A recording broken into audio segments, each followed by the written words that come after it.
Good afternoon and welcome to Lunchtime Coaching. My name is Kevin Britz, Executive Coach and International Leadership Facilitator and host of the Lunchtime series where we add value to people's lives. Today we are chatting to a very important lady who does very important work. She's an Executive Director at JellyBeanz.org.za, where hope for the children affected by trauma. Please welcome to the show, Edith Kriel. Edith, thank you for joining me. Great, thanks for having me. I look forward to the conversation.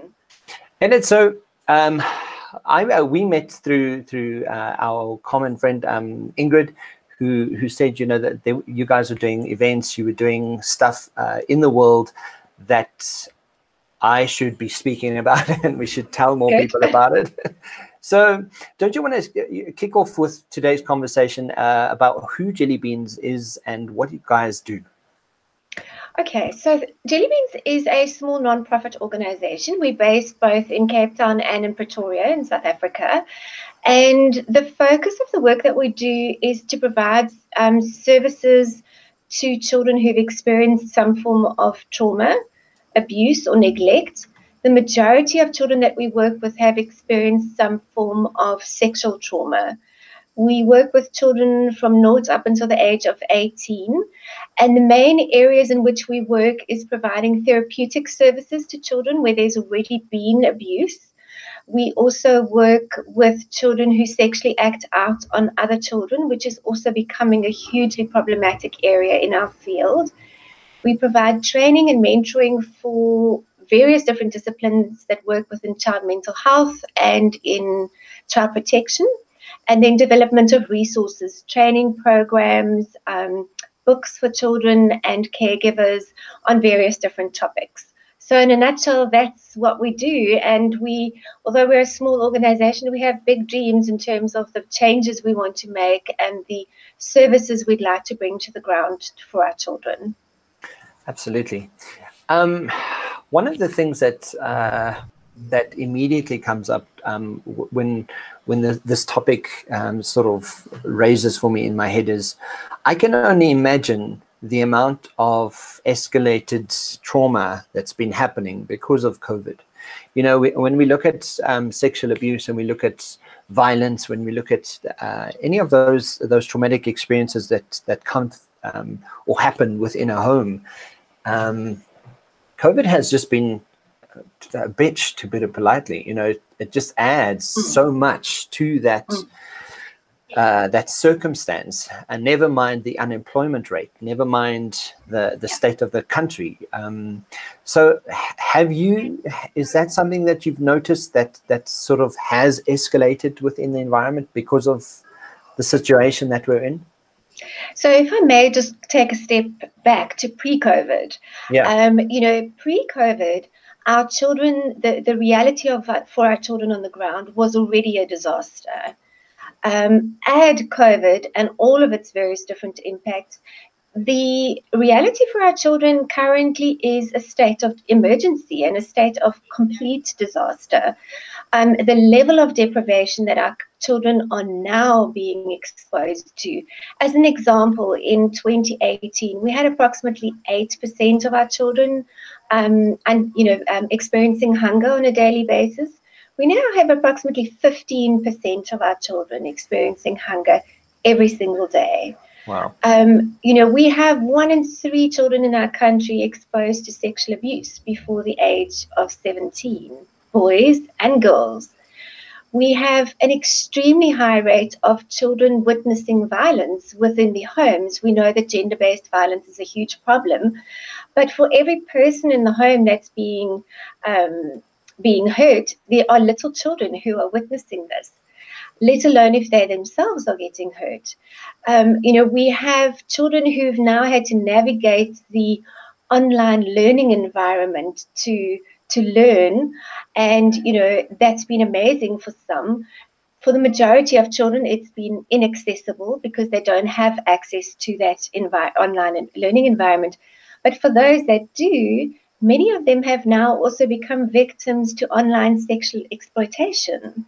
So because, you know, the internet is an amazing thing, but there's a dark side to it as well. And I think parents often not realizing what it is that our children are being exposed to, see it as this is what you need to do for school, not realizing the possible dangers that lie there for children as well. So honestly, post-COVID, our children are in trouble on a variety of different levels. We use the word polyvictimization. And what that refers to is saying that our children are victims to so many different forms of abuse and violence and neglect. Most children are not exposed to only one, but to a whole range of different forms of violence and neglect. And, in my experience during lockdown, not only have things dramatically gone further into crisis for our children, but our services to our children have collapsed. So our child protection system that is meant to assist children during level 5 lockdown was, to all intents and purposes, non-existent. You use the word poly. What is that word poly? Poly means multiple. So multiple forms of abuse and violence. Poly abuse. Polyvictimization. Polyvictimization. So that would be, a child who's being sexually abused may also be witnessing violence in the home, may also be physically abused, may also be neglected.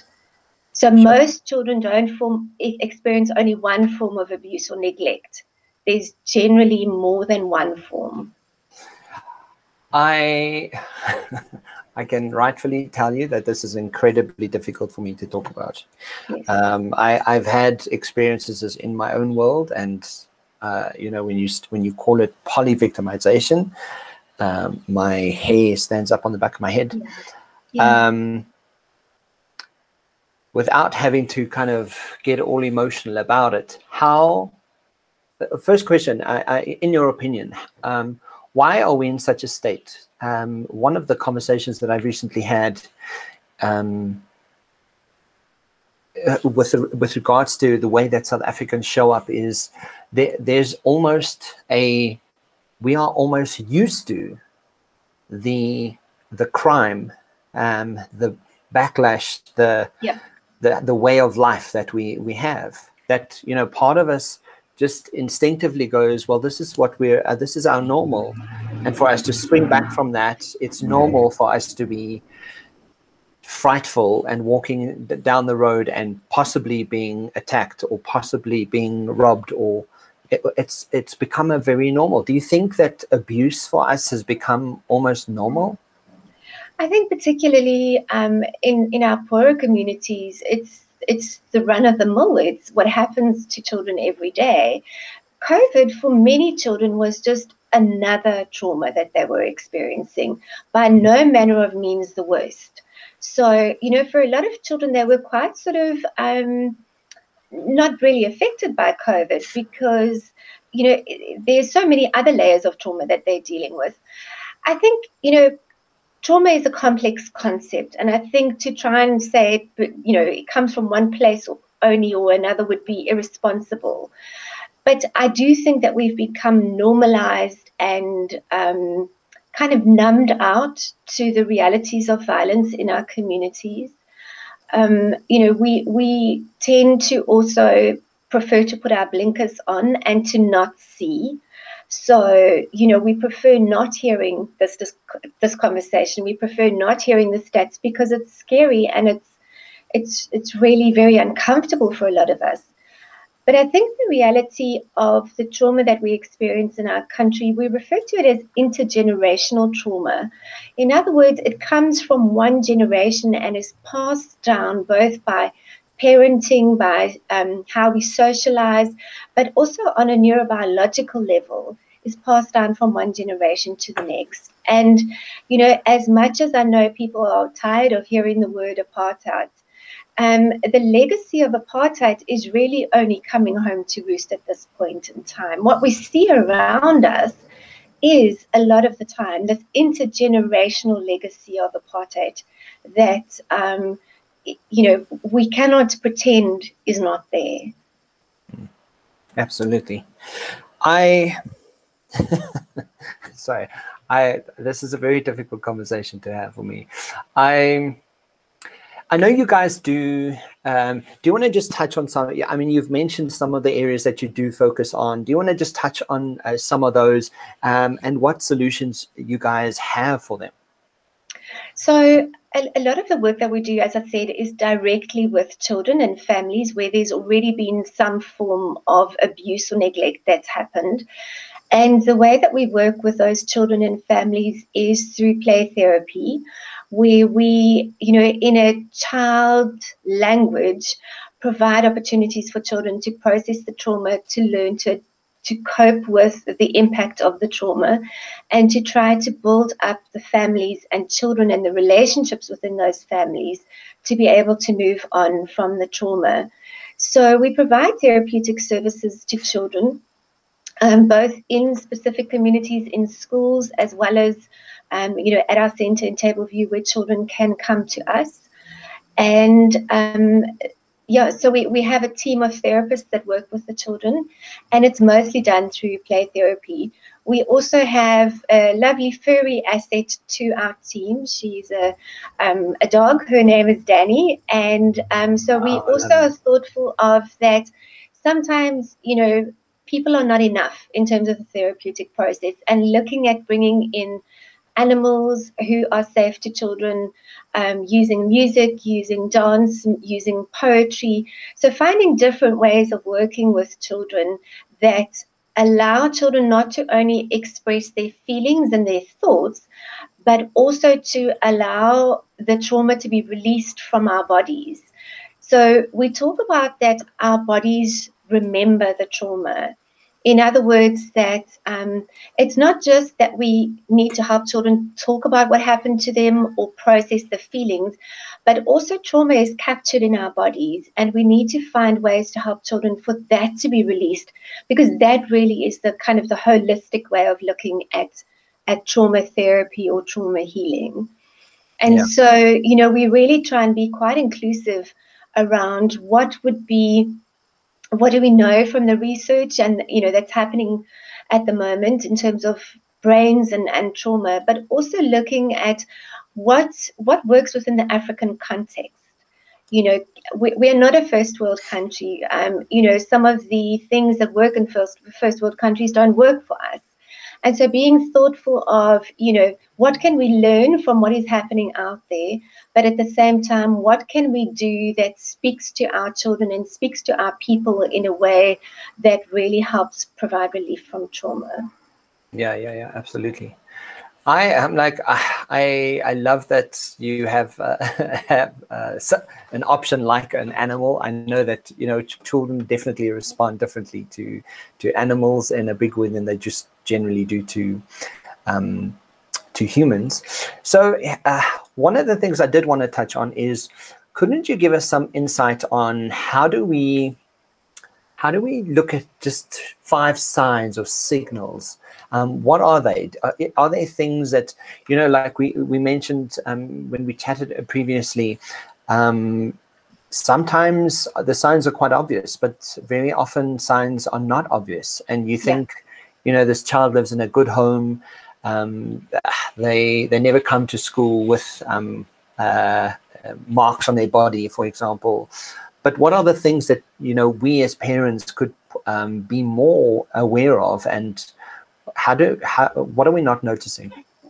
And maybe if I can add to that, Kevin, not just parents, but caregivers, aunties, uncles, teachers, all of us have a responsibility in our communities to look out for children. So I think it would be silly to say, it's the obvious things. It's when children are afraid of someone, or, because those are not often the symptoms that are the red flags. The kind of things that we need to be looking out for is if we have a child who is, previously used to be quite an outgoing, happy child, they now start withdrawing, becoming very depressed, isolating themselves from their family, from their friends. Some children might become quite defiant, in your face, fighting, arguing, not wanting to attend school, experimenting with drugs. So often what it is kind of having some knowledge of the child and seeing how they are moving away from who their core really is. We also see with some children sexual acting out behaviors. So particularly in our little ones, when they've experienced abuse, they might act out the sexual abuse on other children. So we have approximately 43% of the sexual abuse that happens to our children in our country is committed by other children, which is a huge percentage. Oh, yeah. So with little ones, also the kinds of things that might be giving us clues as nightmares, wetting the bed. Older children become a little bit more sophisticated at trying to maybe hide some of the symptoms. But definitely when we're looking at aggressive behaviors, depressed behaviors, suicidal thoughts, self-mutilation, these are things that we as adults need to take seriously in the lives of children. They're not children kind of looking for attention or being difficult, or, we know who our children are. And when children start behaving in these ways that don't fit their core, we know that there's something that's bothering them. And it may be something that's happening at school, not getting on with a teacher or having an argument with a friend. It may be a divorce that's happening. It may be abuse. So we can't say that if we see one or two of these symptoms, it must be some form of abuse. But it is saying to us, take note and start thinking a little bit more open-mindedly in what is happening in the life of this child, and how can we approach this child to look at how to intervene. So one of the things, because I do what I do, and because I, often have had gone through difficult times in my own life as a child, but also as a father today, one of the things that I do recognize is what we also need to understand around parenting. And I think I might be putting my foot in my mouth here, but that's okay. I think parenting or parents, caregivers, the adults need to be more responsible for the relationship that they have with their child. Very often you see people they're just reactive around their children, Yes. and you can see it in public, you can see it in all places. Invariably, the bottom line is your child is not responsible for the relationship that they have with you. You, as the adult, Absolutely. are responsible for the relationship that you have with this child. Absolutely. And I think, that's the one thing I just want to point out, and I want to sort of say out there to people is take the responsibility and make the effort. And if you're not, start looking at yourself and how to fix that, because I think that lends itself so much to this conversation and saying, yeah, we need to fix the children, and absolutely we need to fix the children. But what am I doing about fixing me, so that I know that my influence and my day-to-day input into this child's world, into this little person's world, is I'm starting to pay attention to how I show up, and I'm responsible. Kevin, yeah, maybe if I can just comment on that. I so hear you. I think that, at the end of the day, the emotional health of our children is our responsibility. Yeah. Obviously there's things that we can't prevent or protect them from, but at the end of the day, children cannot be left to fend for themselves. We often give the idea that children should be responsible for making abuse stop. I mean, it just blows my mind. It's adults that need to be caring for children. And, I realize that parents are under a lot of stress. There's so much going on. There's so many responsibilities, etc. However, the biggest responsibility we have is towards our children.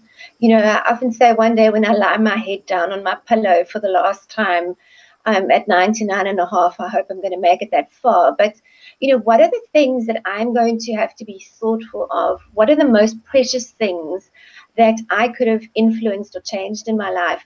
Who do I want sitting around my bed holding my hand when it's time to go? A clean house doesn't sit around me.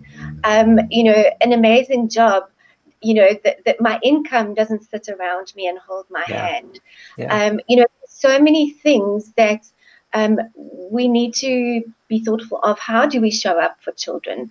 If I think of the amount of parents, then the hours they spend on social media, so they might be sitting with their children while their children are playing, but they're not showing up. They're not present. Yeah. And I think there's so many things that we as parents can be doing, and really thinking about what are the big things that we need to be paying attention to. Yes, the house needs to be cleaned, or yes, we need an income and all of those things. But just stand still and think about, how would you like to be treated?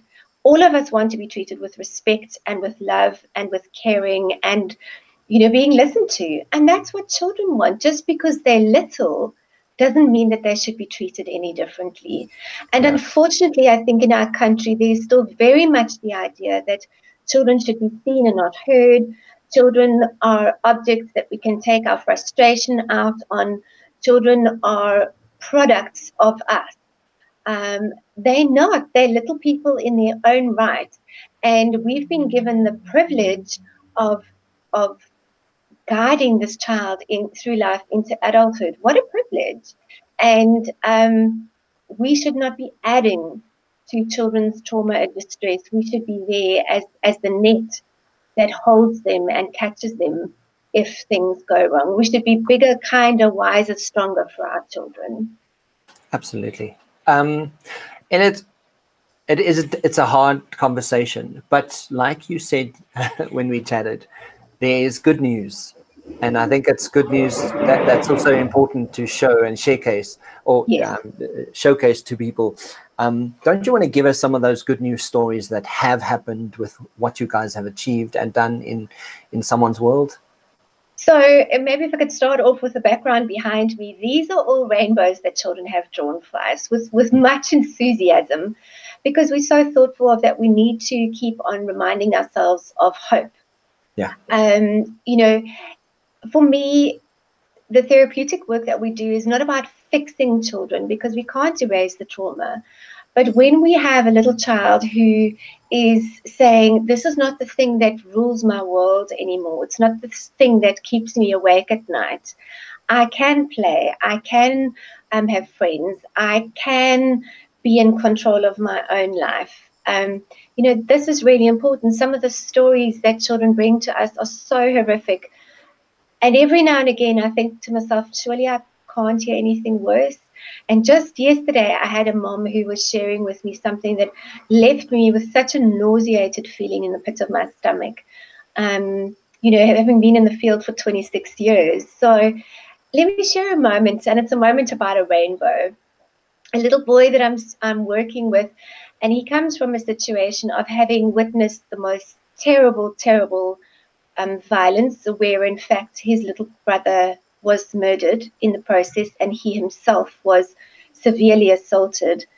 And that's just one of the things that they're dealing with. He comes from a community where there's a lot of social ills. And we were busy working in the playroom at, really kind of holding these bad people accountable for the terrible things that they've done to him. And he stopped and he sort of took a moment and he looked down and he took a pen and he drew a little person on a piece of paper, and he looked at me and he said, "Auntie Edith, that's you." I said, "Oh, okay." And I said, he said, "You're a superhero." And I said, "Oh, wow, that's awesome. What superpowers do I have?" And this little boy stopped, keeping in mind his background, and he stopped and he said to me, "Auntie Edith, you can make rainbows." And there isn't a more precious superpower that this little boy could have given me, to believe that I can bring rainbows into little people's lives. This little boy, there's no rainbows in his life. There's no joy. There's no happiness. There's just sadness and devastation. And yet, to have a space where he can have a glimpse of believing in rainbows again, a sense of that there is somebody fighting with him against the badness that he's experienced. Those are just the moments that we live for in this work, is where we can really see that children have that hope that life can be okay in some shape or form going forward. That's amazing. I don't have words to say when you see that even through the sadness and despair that someone has to go through, that they can find the beauty and the moment of saying, well, I can still see a rainbow. It just speaks to the ability of the human spirit and defying at all odds who you could become in the face of adversity. It's just profound. Edith, so I want people to know about this, and tell us. Essentially, I know you're based in Cape Town. Are you based all over South Africa? Do you have people in regions? No. So as I said, we're a very small organization. We have an office in Cape Town, and then we have an office also in Pretoria. But, keeping in mind that no matter where people are, there is always an organization helping children in their midst. So even though it might not be JellyBeanz per se, but it might be Childline or Child Welfare or the RCFF here, there's so many organizations walking 10 extra miles for children.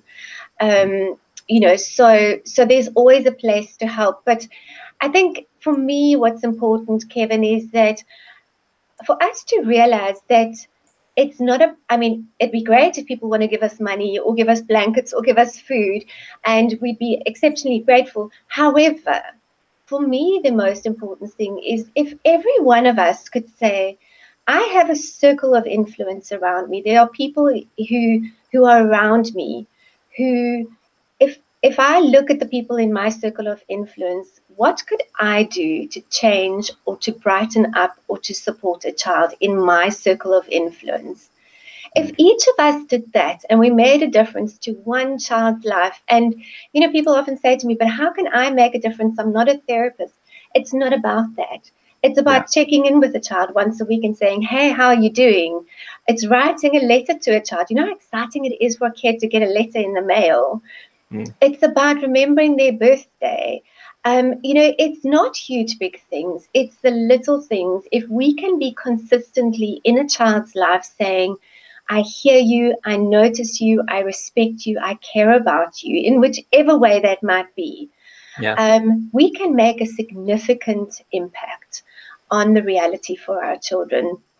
And in our circle of care, we can change things for children. And for me, if some of us could maybe be even a little bit more brave and look at bringing in other children from communities where the circles of care may not be very good, and look at saying, how can I make a difference in a child's life, who may not be in my circle of influence? One of the things that's maybe most interesting for us to think about is that the thing that changes children's lives, so it doesn't matter what the circumstances, the traumas, the thing that's been found to be the most significant changer of children's lives is knowing that they have someone who cares for them. There's someone in their corner, and all of us can be in the corner of at least one or two or five children. Absolutely. So Edith, I absolutely love that you put it that way, and yes, there's so much that we could do, but starting with your own environment where you're at right now, pay attention and look at where you can make a difference. And as you're speaking, my brain's kind of wondering, where else can I make a difference? Where else can I add? So I'm going to be right up there and doing it. So thank you for that. If we want to go and check out the website, where do we go? How do we get a hold of you guys? Where can we donate some money if we want to do that? Okay, so our JellyBeanz website is exactly jellybeanz.org.za, and the beans is spelt with a Z. Yes. JellyBeanz. And then we have a Facebook page as well where people can kind of be watching what it is that we are doing. On our website, there are contact details, to get in touch with us. And, people are welcome to phone us. Our telephone number is 021 556 2456. And on our website, there's a big donate button. If you can help in any way, please do. Yeah, I'm looking at it right now. Right at the bottom is a big pink button, and if you click on it, it will help you donate something or towards JellyBeanz. Guys, Edith, thank you so much for this. Guys, if you want to find out more, please check out all the details will be in the description box below in this video when it goes out. And last sentiments to leave people with, what would that be, Edith? We can make a difference. We can turn this tide of violence around for our children.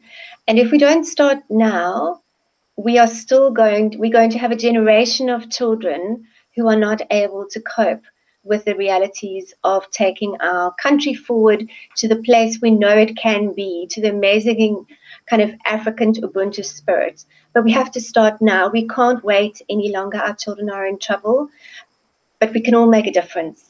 Let's hold on to the rainbows. Let's hold on to our circles of influence and do something. Do something today. Start today. Hashtag start today. Yep. Fantastic. Edith Kriel, thank you so much for your time. Thank you for sharing this, and thank you for sharing some insights. And just thank you for, doing what you do. If only we had more of you in the world, it would make life so much easier, I'm sure. But it may be the inspiring story that someone needs to just start within the environment. So thank you for sharing it, and thank you for being and doing what you do. We absolutely appreciate it. And thanks for being here today to talk to us.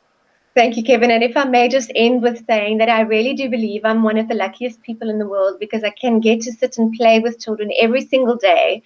I wish my job wasn't needed. I wish I was, had to do something else, because it means that there's no abused children to work with.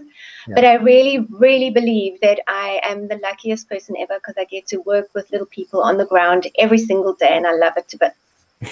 That's amazing. You're amazing. Thank you. Thank you. Take care. Have a lovely day. Chat to you soon. Bye-bye. Thanks. Bye-bye.